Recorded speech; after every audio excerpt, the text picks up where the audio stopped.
നമസ്കാരം. മുരളി നെല്ലനാട് നോവൽസിലേക്ക് എല്ലാ പ്രിയപ്പെട്ടവർക്കും സ്വാഗതം. മുരളി നെല്ലനാട് എഴുതിയ നോവൽ മർമ്മരം തുടരുന്നു. അധ്യായം 19. ഹാളിൽ ലൈറ്റ് വീഴുന്നതറിഞ്ഞ് സുജാത മുഖമുയർത്തി. അവളുടെ നേരെ മധുചന്ദ്രൻ നടന്നു വരുന്നത് കണ്ടു. സുജാതയ്ക്ക് കരച്ചിലടക്കാനായില്ല. താൻ എന്തിനാ ഇവിടെ വന്നിരുന്നു കരയുന്നത്? അമ്പരപ്പോടെ അയാൾ ചോദിച്ചു. അവൾ മിണ്ടിയില്ല. ലയ എന്താ പറഞ്ഞത്? അവളുടെ ചുമലിൽ അയാൾ കൈവച്ചതും അവൾ എഴുന്നേറ്റു മാറി. സുജാതേ, താൻ എന്തിനാ എന്നോടിങ്ങനെ അകൽച്ച കാണിക്കുന്നത്? അതിനു ഞാനൊരു തെറ്റും നിന്നോട് ചെയ്തിട്ടില്ല. സുജാത മുഖം വെട്ടിച്ചു കളഞ്ഞു. ലയയ്ക്ക് അവിടെ എന്തെങ്കിലും പ്രശ്നങ്ങളുണ്ടോ? ഉണ്ടെങ്കിൽ അത് എന്നിൽ നിന്ന് എന്തിനാ മറച്ചു പിടിക്കുന്നത്? എൻ്റെ കുട്ടിക്കുണ്ടായ സകല പ്രശ്നങ്ങൾക്കും കാരണം നിങ്ങൾ ഒരുത്തനാ. കളിച്ചും ചിരിച്ചും നടന്ന എൻ്റെ മോളെ അവളുടെ പഠിപ്പ് പോലും പൂർത്തിയാക്കാൻ അനുവദിക്കാതെ നിങ്ങൾ പിടിച്ചു കെട്ടിച്ചു. നിങ്ങളുടെ ബാധ്യത തീർത്തുവിടാൻ, നിങ്ങൾക്ക് സ്വതന്ത്രനാവാൻ. കരച്ചിലിൽ അവളുടെ വാക്കുകൾ പൊട്ടിച്ചിതറി. നിർത്ത്! എന്തിനു ഞാനതിന് തിടുക്കം കാണിച്ചെന്ന് മറന്നു കളയണ്ട. സുജാതയുടെ നിറകണ്ണുകൾ ജ്വലിച്ചു. ഒരച്ഛനെന്ന നിലയിലാണോ നിങ്ങൾ അതിന് തയ്യാറായത്? നെഞ്ചിൽ കൈവച്ച് പറയാൻ പറ്റുമോ നിങ്ങൾക്ക്? ആ ചോദ്യം മധുചന്ദ്രൻ്റെ മനസ്സിൽ കൊണ്ടു. ഭരതയെപ്പറ്റി എന്തെങ്കിലും സംശയം ഇവൾക്ക് തന്നോടുണ്ടോ? ലയയ്ക്ക് വിവാഹാലോചന കൊണ്ടുവരാൻ നിങ്ങളാണ് ഇളയച്ചനെ സമീപിച്ചത്, അല്ലാതെ അയാളായിട്ട് കൊണ്ടുവന്ന ആലോചനയല്ല. സ്ത്രീധന മോഹികൾ തന്നെയാണ് അവരെന്ന് നിങ്ങൾക്ക് നന്നായിട്ട് അറിയാമായിരുന്നു. അവർക്ക് വേണ്ടത് എന്താണെന്ന് ഇളയച്ചൻ വഴി അറിഞ്ഞ് അത് കൊടുക്കുമെന്ന് നിങ്ങൾ അങ്ങോട്ട് പറഞ്ഞ് ഞങ്ങളുടെ മുന്നിൽ ആ ചർച്ച ഒഴിവാക്കി. പറ, ഇതൊക്കെ സ്വന്തം മകളുടെ നല്ല ഭാവിക്ക് വേണ്ടിയായിരുന്നോ? അവളെ പ്രതിരോധിക്കാൻ മധുചന്ദ്രന് കഴിഞ്ഞില്ല. അവൾക്കൊരു ജീവിതമായിരുന്നു നിങ്ങൾ മനസ്സിൽ കണ്ടതെങ്കിൽ അവൻ ആഗ്രഹിച്ച കാർ തന്നെ വാങ്ങിക്കൊടുക്കാമായിരുന്നു.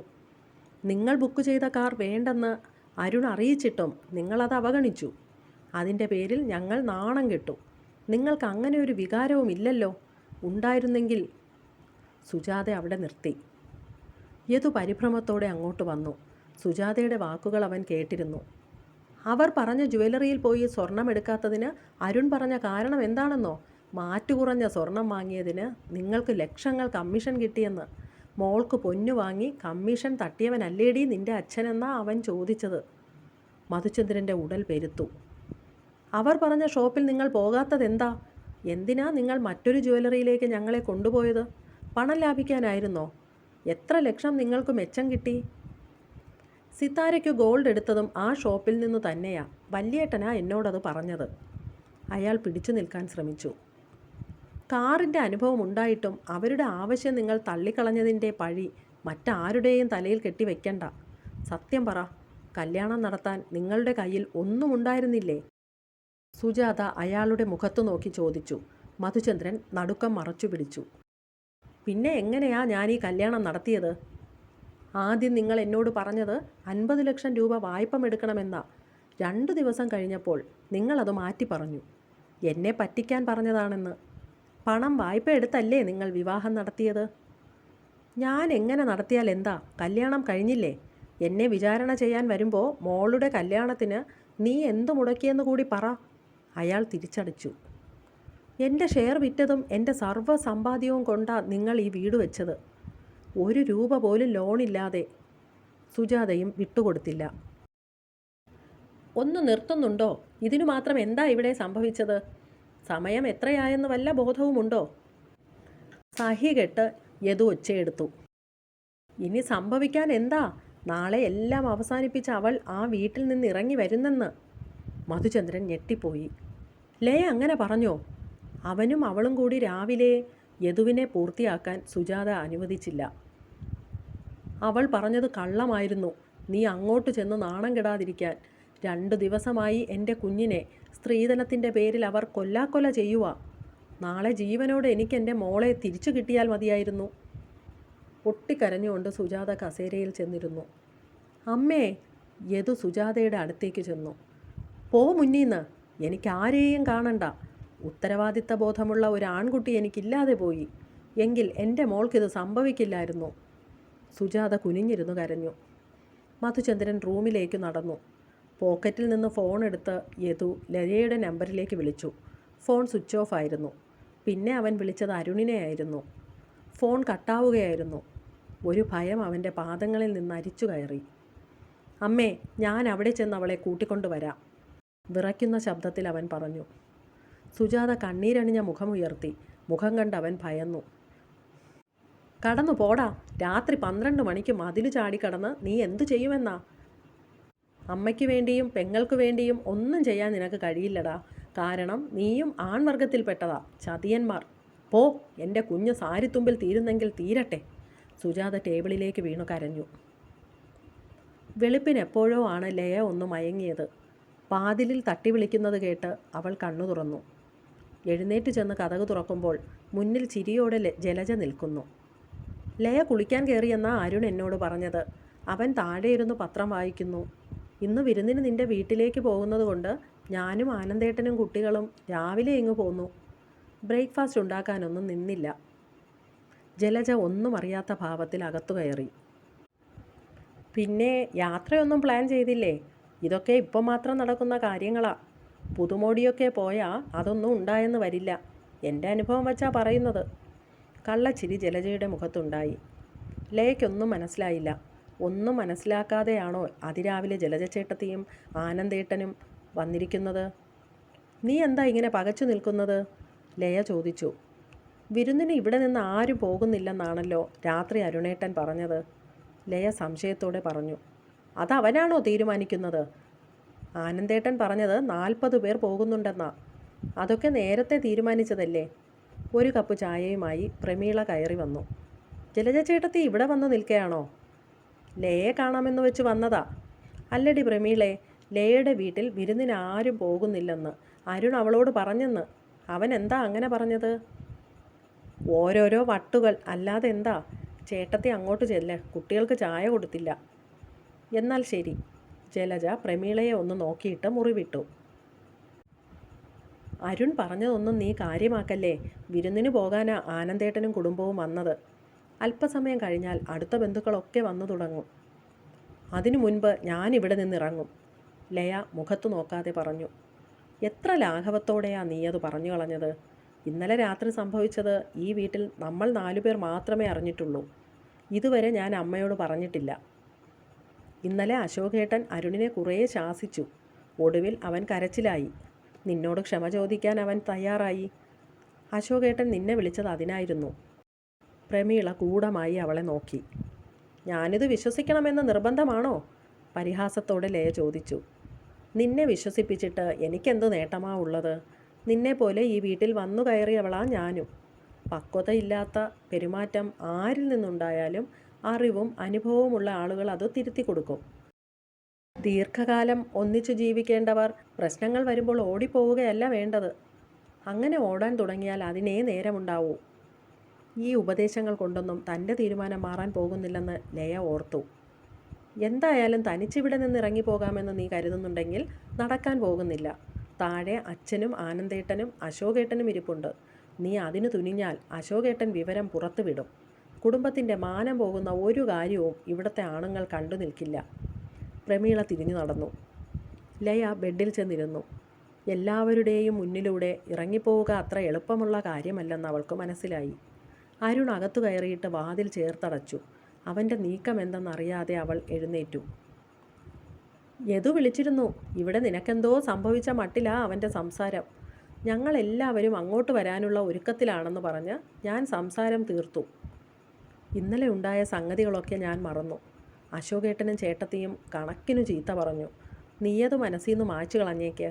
ഇനി അങ്ങനെ ഒന്നും ഉണ്ടാവില്ല. മദ്യപിച്ച് നിൻ്റെ മുന്നിൽ വരാതിരുന്നാൽ പോരെ? ആരോ പഠിപ്പിച്ചു വിട്ടതുപോലെയാണ് ആ പറച്ചിൽ എന്ന് ലയയ്ക്ക് തോന്നി. അന്തർനാടകങ്ങൾ അരങ്ങേറുന്നുണ്ടെന്ന് വേണം കരുതാൻ. എന്നാൽ പിന്നെ ഞാൻ ആദ്യം റെഡിയാവാം. ബന്ധുക്കളൊക്കെ വന്നു തുടങ്ങി. അരുൺ ബാത്റൂമിൽ കയറി വാതിലടച്ചു. ലയ മുറിയിൽ നിന്നിറങ്ങി മുകളിലെ ഹാളിൽ വന്നു നിന്നു. താഴെ നിന്നുള്ള സംസാരവും കുട്ടികളുടെ ചിരിയും കേൾക്കാം. വിരുന്നിനു പോകാൻ ബന്ധുക്കൾ വന്നു തുടങ്ങി എന്നത് സത്യമാണ്. ഇനി ആലോചിക്കാനൊന്നുമില്ല. ഇവർക്കൊപ്പം പോകുക. തൻ്റെ തീരുമാനം 2 കൂട്ടരുടെയും മുന്നിൽ വെച്ചു പറയുക. യദുവിൻ്റെ നേരെ മധുചന്ദ്രൻ തട്ടിക്കയറി. ഇപ്പോൾ എന്തായടാ? നീ രാവിലെ അവളെ കൂട്ടിക്കൊണ്ടുവരാൻ ഇറങ്ങിയതല്ലേ? അരുണിനെ വിളിച്ചപ്പോൾ എന്തായി? പകതിരിവില്ലാത്ത പോഴൻ. എല്ലാം കേട്ട് സുജാത സെറ്റിയിലിരുന്നു. രാവിലെ ഞാൻ മഹേന്ദ്രനെ വിളിച്ചിരുന്നു. അവർ 40 പേർ വരുന്ന വിവരം അയാൾ പറഞ്ഞു. പുന്നാര മോൾ അവിടെ കാട്ടിക്കൂട്ടിയതൊന്നും അയാൾ അറിഞ്ഞിട്ടില്ല. നീ എന്തിനാ ചാടിപ്പുറപ്പെട്ടതെന്ന് വല്ല ബോധവും നിനക്കുണ്ടോ? അവളെ ഇവിടെ കൊണ്ടിരുത്തിയിട്ട് നിനക്ക് ഊരു ചുറ്റാൻ പോയാൽ മതിയല്ലോ. ആൾക്കാരോട് സമാധാനം പറയേണ്ടത് ഞാനും. അവൾക്ക് അവൻ്റെ കൂടെ ജീവിക്കാൻ പറ്റില്ലെന്ന് പറയുമ്പോൾ പിന്നെ ഞാൻ എന്തു ചെയ്യണം? മധുചന്ദ്രൻ പൊട്ടിത്തെറിച്ചു. ഛീ, നിർത്തടാ. അവളുടെ ഉള്ളിലിരിപ്പ് എന്താണെന്ന് നിനക്കറിയോ? യദു അയാളെ നോക്കി നിന്നു. കല്യാണം കഴിഞ്ഞ് 2 നാൾ കഴിയും മുൻപേ താലി കെട്ടിയവൻ്റെ കൂടെ ജീവിക്കാൻ പറ്റില്ലെന്ന് പറഞ്ഞപ്പോൾ നീ കാരണം ചോദിച്ചോ? അതല്ലേടാ ഒരു ആങ്ങള എന്ന നിലയിൽ ചോദിക്കേണ്ടത്. സ്ത്രീധനം കുറഞ്ഞു പോയതിൻ്റെ പേരിൽ അവളെ അവർ ടോർച്ചർ ചെയ്യുകയാണെന്ന് പറഞ്ഞതല്ലേ? അതുമാത്രമല്ല, അരുൺ മദ്യപിച്ചിട്ടാ ബെഡ്റൂമിൽ ചെന്നത്. പിറ്റേന്നോ അവൻ അത് ആവർത്തിച്ചു. നീ ജീവിക്കുന്നത് ഈ ലോകത്തൊന്നുമല്ലേടാ. നീ കഴിക്കില്ലെന്ന് ഞാൻ വിശ്വസിക്കണോ? പാർട്ടിക്കിടെ അവൻ കഴിച്ചു കാണും. ആ തെറ്റല്ലേ അവൻ ചെയ്തുള്ളൂ. അവൾക്ക് എന്തു യോഗ്യതയുണ്ട് അവനെ ചോദ്യം ചെയ്യാൻ? ഒരു ഓട്ടോക്കാരനുമായുള്ള പ്രേമബന്ധത്തിൽ നിന്ന് അവളെ അടർത്തിയെടുത്ത ഞാൻ ഈ വിവാഹം നടത്തിയതെന്ന കാര്യം നിനക്കറിയാമോ? യദു പകച്ചുപോയി. അവൻ സുജാതയെ നോക്കി. സുജാത അനങ്ങിയില്ല. അച്ഛൻ എന്താ പറഞ്ഞത്? ചോദിക്ക നിൻ്റെ അമ്മയോട്. അപ്പോൾ നിനക്ക് മനസ്സിലാവും ഭർതൃഗൃഹത്തിൽ നിന്ന് അവൾ ഇറങ്ങി വരാൻ വെമ്പുന്നതിൻ്റെ പിന്നിലെ വാസ്തവം. താലി കെട്ടിയവനെ വേണ്ടെന്ന് വെച്ച് അവൾ ഇറങ്ങി വരാൻ വെമ്പൽ കൊള്ളുന്നത് ഓട്ടോക്കാരനുമായുള്ള പ്രേമബന്ധത്തിൻ്റെ പുറത്താ. മധുചന്ദ്രൻ കടുപ്പിച്ചു. കുഞ്ഞാറ്റയെപ്പറ്റി എന്താണീ കേൾക്കുന്നത്? അമ്മേ! അവൻ്റെ വിളി സുജാത ഗൗനിച്ചില്ല. ഓട്ടോക്കാരൻ ഭവാനിയുമായി പ്രണയത്തിലായിരുന്നു നിന്റെ പെങ്ങൾ. അവൾ പറഞ്ഞാൽ ഞങ്ങൾ ഈ വിവരം അറിയുന്നത്. നല്ല സമയത്തിനാ അന്നേരം അരുണിൻ്റെ ആലോചന വരുന്നത്. നിന്നെ ഒന്നും അറിയിക്കേണ്ടെന്ന് കരുതിയാ പറയാതിരുന്നത്. ഒന്ന് ഞാൻ പറഞ്ഞേക്കാം, അവളെ ഈ വീട്ടിൽ പിടിച്ചു നിർത്താൻ പറ്റില്ല. ആത്മഹത്യ ചെയ്തോണ്ടാ മതി. സുജാത ശബ്ദിച്ചില്ല. മാനത്തിനു വില കാണുന്ന പകൽമാന്യൻ. യദു അവിശ്വസനീയതയോടെ നിന്നു. അതിനാരെങ്കിലും തുനിഞ്ഞാൽ പിന്നെ ഈ വീട്ടിൽ ഞാൻ ഉണ്ടാവില്ല. ഞാൻ എൻ്റെ വഴിക്ക് പോകും, മധുചന്ദ്രൻ പറഞ്ഞു. അതു ഭീഷണിയല്ല, വാസ്തവം തന്നെയെന്ന് സുജാത ഓർത്തു. അയാൾക്കൊരു 2ാം കെട്ടുകാരിയും അവളിൽ ഒരു മകളുമുണ്ട്. ലോകത്ത് അവൾ മാത്രമല്ല മറ്റൊരു വീട്ടിലേക്ക് ചെന്നു കയറുന്നത്. ഓരോ വീട്ടിലും അവരുടേതായ പ്രശ്നങ്ങളുണ്ടാവും. പലതും കണ്ടില്ലെന്ന് നടിച്ച് സഹകരിച്ചു പോകാനുള്ള മനസ്സാ പെണ്ണ് കാണിക്കേണ്ടത്. അറിയില്ലെങ്കിൽ അത് ഉപദേശിച്ചു കൊടുക്കണം. തിളയ്ക്കുന്ന എണ്ണയിൽ തീപ്പന്തം വന്നു വീണതുപോലെയാണ് മധുചന്ദ്രൻ്റെ വാക്കുകൾ സുജാതയുടെ കാതിൽ പതിച്ചത്. സുജാത എഴുന്നേറ്റ് കിച്ചണിലേക്ക് നടന്നു. മുറ്റത്ത് ഒരു വാഹനം വന്നു നിൽക്കുന്ന ശബ്ദം കേട്ടു. നീ വാ, കേറ്ററിംഗുകാർ വന്നിട്ടുണ്ട്. മധുചന്ദ്രൻ പുറത്തേക്ക് നടന്നു. യദു കിച്ചണിലേക്ക് ചെന്നു. സുജാത അവിടെ നിൽപ്പുണ്ട്. അവനെ കണ്ടതായി അവൾ ഭാവിച്ചില്ല. അമ്മ എന്താ എന്നോടിത് പറയാതിരുന്നത്? നാണമുണ്ടോടാ നിനക്കിത് വന്ന് എന്നോട് ചോദിക്കാൻ? പൊയ്ക്കോ എൻ്റെ മുന്നീന്ന്. സുജാത പൊട്ടിത്തെറിച്ചു. സെൽ റിങ് ചെയ്തത് പെട്ടെന്നായിരുന്നു. സുജാത ചെന്ന് ഫോൺ എടുത്തു. ബെന്നിച്ചൻ്റെ കോളായിരുന്നു. യദു അവിടെ നിന്ന് പോയി. ഹലോ, സുജാത ഒച്ച താഴ്ത്തി. ബീന വഴി വരദയുടെ ബാങ്ക് എവിടെയാണെന്നറിയാൻ ഞാനൊരു ശ്രമം നടത്തി. പത്തനംതിട്ടയിലെ കോന്നിയിലാണ്. പക്ഷേ വരദയുടെ അഡ്രസ്സ് കണ്ടെത്തി തരാൻ ബീന തയ്യാറായില്ല. അവൾ ഭയന്ന മട്ടില്ല. കാര്യങ്ങളൊക്കെ അവൾ ഊഹിച്ചു കഴിഞ്ഞു. അക്കൗണ്ട് സ്റ്റേറ്റ്മെൻറ്റ് എടുത്തു തന്ന വിവരം പുറത്തു വിടരുതെന്ന് അവൾ എന്നെ വിളിച്ചു പറഞ്ഞു. മധുസാർ പറഞ്ഞിട്ടാ സുജാത ബാങ്കിൽ ചെന്നതെന്നാ അവൾ കരുതിയത്. സുജാത മൂളി. പിന്നെ ഇന്നലെ ഞാൻ ജോർജ് കുട്ടിക്കൊപ്പം ക്ലബ്ബിൽ കുറച്ചു നേരം ഇരുന്നു. സംസാരം തന്ത്രപൂർവ്വം മധുസാറിൽ കൊണ്ടെത്തിച്ചു. അയാൾക്ക് പറയാൻ മടിയൊന്നുമില്ല. ചെക്ക് ലീഫിൻ്റെ പുറത്താ 50 ലക്ഷം കൊടുക്കുന്നത്. അത് മധുസാറിനോടുള്ള വിശ്വാസത്തിൻ്റെ പേരിൽ മാത്രമാണ്. വീടിൻ്റെ ആധാരം ഈടായി ചോദിച്ചപ്പോൾ പറഞ്ഞത് അത് മറ്റൊരാൾക്ക് പണയപ്പെടുത്തി 50 ലക്ഷം വാങ്ങിയാണത്രേ കല്യാണം നടത്തിയത്. ആധാരം ആ കക്ഷിയുടെ കയ്യിലിരിക്കുന്നതിൽ പന്തികേട് തോന്നിയാ അത് വീണ്ടെടുക്കാൻ ജോർജ് കുട്ടിയെ സമീപിച്ചത്. കൂടുതൽ പൊല്ലാപ്പുകളാണ് ഉണ്ടായിരിക്കുന്നത്. പുതിയ അറിവുകൾക്ക് മുന്നിൽ സുജാത മരവിച്ചു നിന്നു. ഈ വീടിപ്പോൾ മറ്റൊരാളുടെ കയ്യിലാണ്. അയാൾ എടുത്തു കളിച്ചിരിക്കുന്നത് തൻ്റെ 1,10,00,000 രൂപയാണ്. വീടിൻ്റെയും പറമ്പിൻ്റെയും ആധാരം തിരിച്ചു കിട്ടുന്നത് വരെ സുജാത ഒരു വിഷയത്തിലും പോകരുത്. 2 ആഴ്ചയാണ് പണം കൊടുക്കാൻ ജോർജ് കുട്ടി വച്ച സമയം. ഞാൻ അയാളെ ഫോളോ ചെയ്തോളാം. എന്നാൽ ശരി. കോൾ കട്ടായി. എല്ലാ വഴിക്കും അയാൾ തന്നെ തകർത്തു കളഞ്ഞെന്ന് സുജാതയ്ക്ക് മനസ്സിലായി. പുറത്ത് ഉറക്കെയുള്ള സംസാരവും ചിരിയും കേട്ടു. കണ്ണുകൾ തുടച്ച് യാന്ത്രികമായി സുജാത പുറത്തേക്ക് വന്നു. മധുചന്ദ്രൻ്റെയും സുജാതയുടെയും ബന്ധുക്കൾ എത്തി തുടങ്ങി. അടുത്ത ലക്കത്തിൽ തുടർന്ന് കേൾക്കാം. ദയവായി എല്ലാവരും ഈ ചാനൽ സബ്സ്ക്രൈബ് ചെയ്യണമെന്നും വീഡിയോ ലൈക്ക് ചെയ്യുന്നതിനോടൊപ്പം എല്ലാവരുടെയും അഭിപ്രായങ്ങളും നിർദ്ദേശങ്ങളും കമൻസിലൂടെ ഞങ്ങളെ അറിയിക്കണമെന്നും അപേക്ഷിക്കുന്നു. മുരളി നെല്ലനാട് നോവൽസിന് വേണ്ടി പ്രവീണ.